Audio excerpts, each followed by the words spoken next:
सभी को नमस्कार।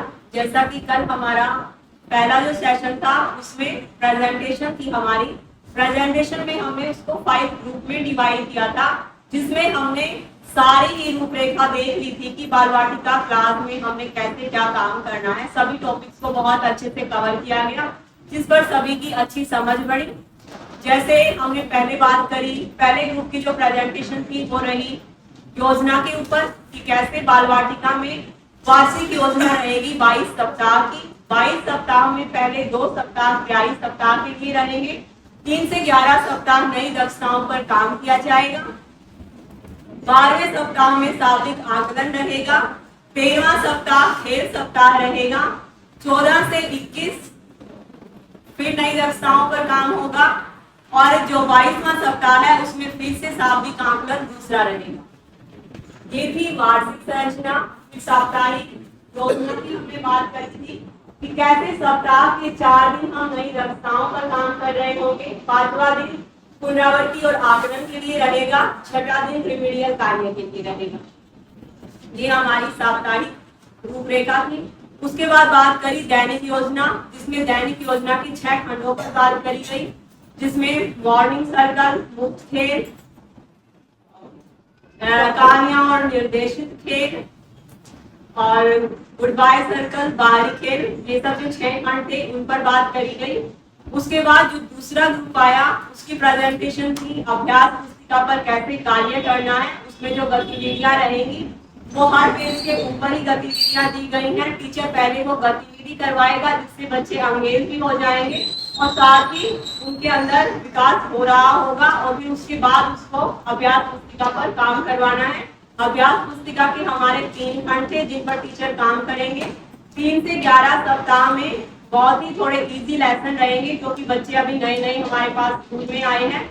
बहुत छोटी छोटी सी दक्षताएं रहेंगी और उसमें सिंपल चित्र चार्ट पर हम चर्चा कर रहे होंगे।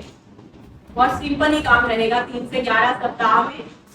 फिर उसके बाद 14वें सप्ताह से थोड़ा सा लेवल उसका अप हो जाएगा। चित्र चार्ट से वो चित्र कथा चार्ट और चित्र कहानी वाला जो अभ्यास पुस्तिका का दूसरा भाग में दिया हुआ है जो 14वें सप्ताह से स्टार्ट होता है उस पर काम हो रहा होगा। और उसका जो तीसरा पार्ट है उस पर घर पर सीखने के लिए कुछ एक्टिविटियां दी हुई हैं जो बच्चों के पेरेंट्स के साथ मिलकर बच्चे कर रहे होंगे। तो हम पेरेंट्स को वाया व्हाट्सएप भी भेज सकते हैं और या जब पेरेंट्स बच्चों को लेने आते हैं तब भी हम उसके साथ साझा कर सकते हैं। वो जो घर पर सीखने वाली एक्टिविटीज है वो 22 दी हुई हैं। वो हर सप्ताह एक ही एक्टिविटी दी जाएगी पेरेंट्स को भी। तो इस तरीके से अभ्यास पुस्तिका पर काम था।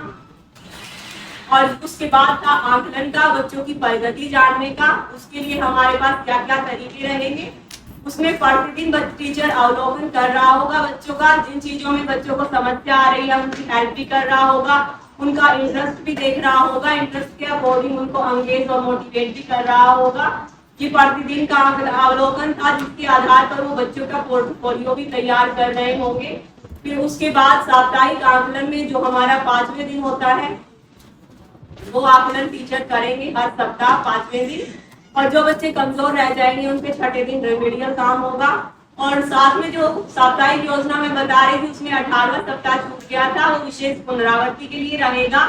विशेष पुनरावृत्ति क्यों रखी थी वो सर ने बहुत अच्छे से बताया था कि 14वें सप्ताह से हम जो काम करना शुरू कर रहे हैं वो बच्चों के हिसाब से थोड़ा सा डिफिकल्ट है।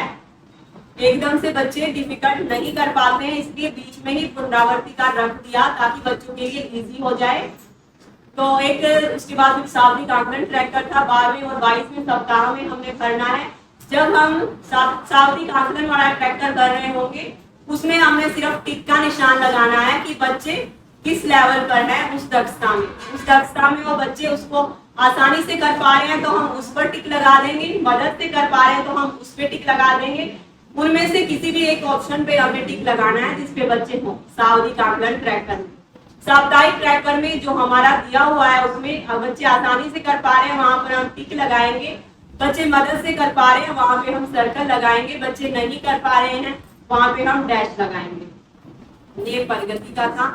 बाकी बीच में जो 4th और 5th ग्रुप था उनकी जो प्रेजेंटेशन थी वो इन्हीं पे इन्वॉल्व थी, कहानियां और निर्देशित खेल और वो था।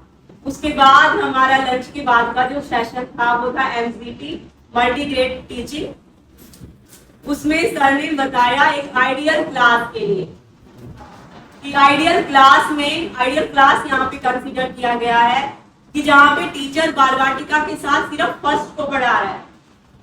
उसकी बहुत ही अच्छी डिफाइंड रूपरेखा हमें दी गई है।